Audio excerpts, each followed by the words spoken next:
Hi everyone. Today I want to talk about the two books. I have just finished The Women, and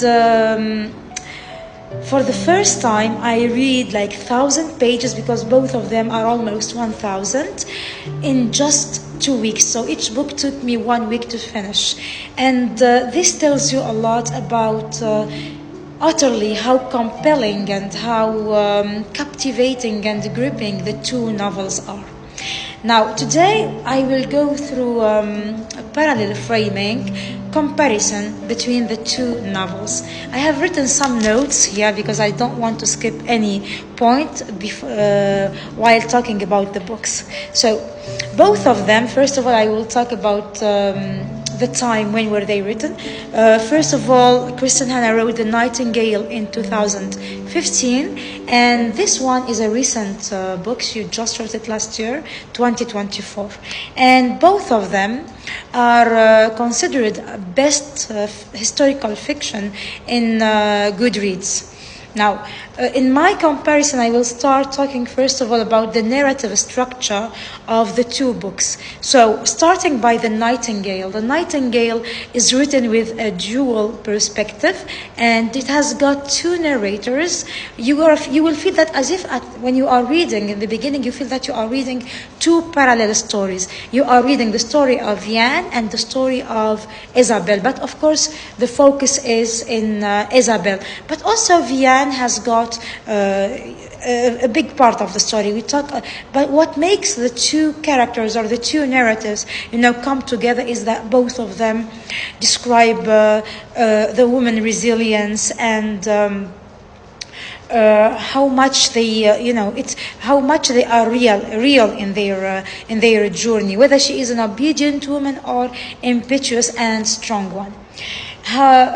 Concerning the second book, The Women is written from a third point of view, and I can say that it has got a single focalization on one character, Frances McGrath, or as they call her, Frankie, and she is, she is the center of the story.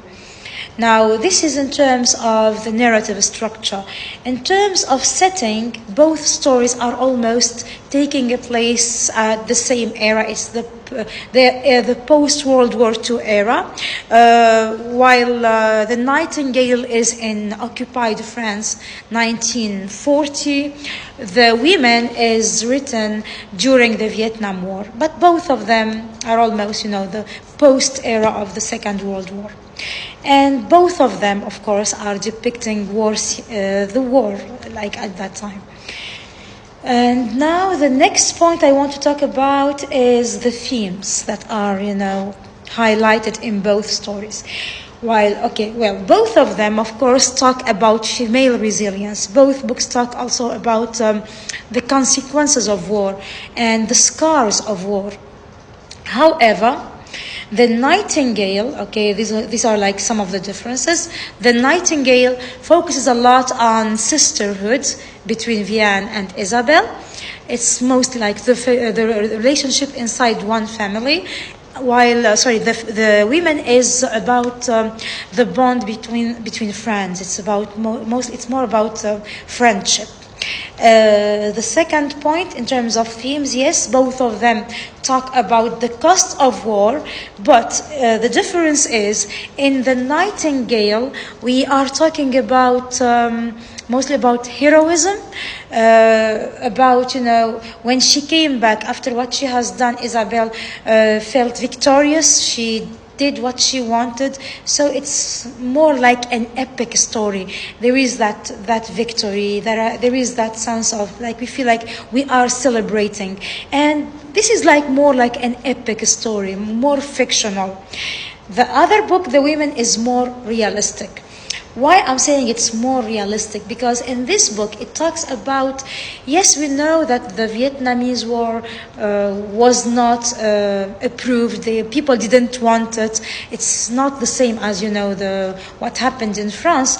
But this book focuses a lot on the psychological impact of the war, and that intimate, psychological journey that a woman took after she came back home. It's a lot about that emotional punch. It's a lot about the disillusionment, the deception, the disappointment that she got. And you see that when you read this book, half of it, yes, is about the war. It's a description of the war in Vietnam and the role that Frankie had. But like more than half the book, it's more like a psychological journey. And it tells us a lot about how destructive that war was in terms of psychology. We can see that in her addiction to drugs, to alcohols, also even to the extent that she was almost going to commit a suicide. But also at the end, it shows us how the recovery process. So it's not that much dramatic. At the end, we have got, like a relief. At least at the end of the book, she found the way for recovery. Now, another point I want to talk about also is the writing style. And this is what keeps us, I think, reader turning pages. The depiction, the description, the words, the use of imagery in both books, it's really breathtaking. You can't really leave this book because you feel that you are there.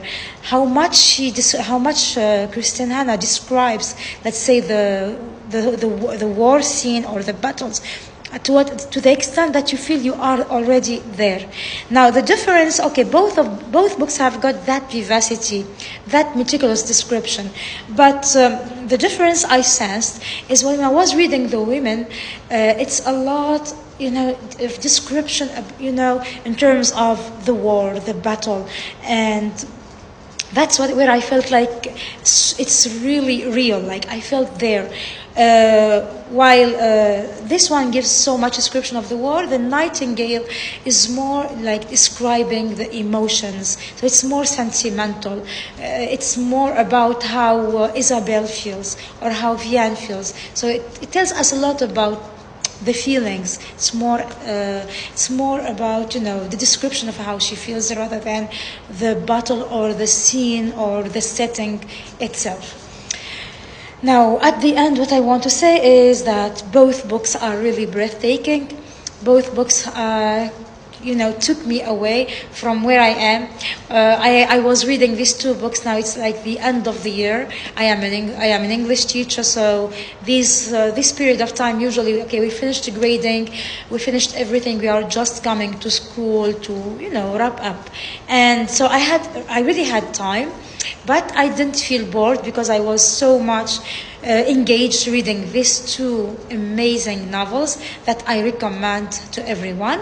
And if I will give a rate, I will give even more than 5 stars to both books. I cannot tell you which one is better. Both of them are amazing, and there is when you start with the Nightingale and then you move to the Women, you will feel that you are still in the same atmosphere. So I highly recommend these two books. And if you haven't read for Christine Hanna before, though this video is already a spoiler, and I expect that those who are watching it have already read the books, but it's really good to read the Nightingale and then the Women. Thank you for listening.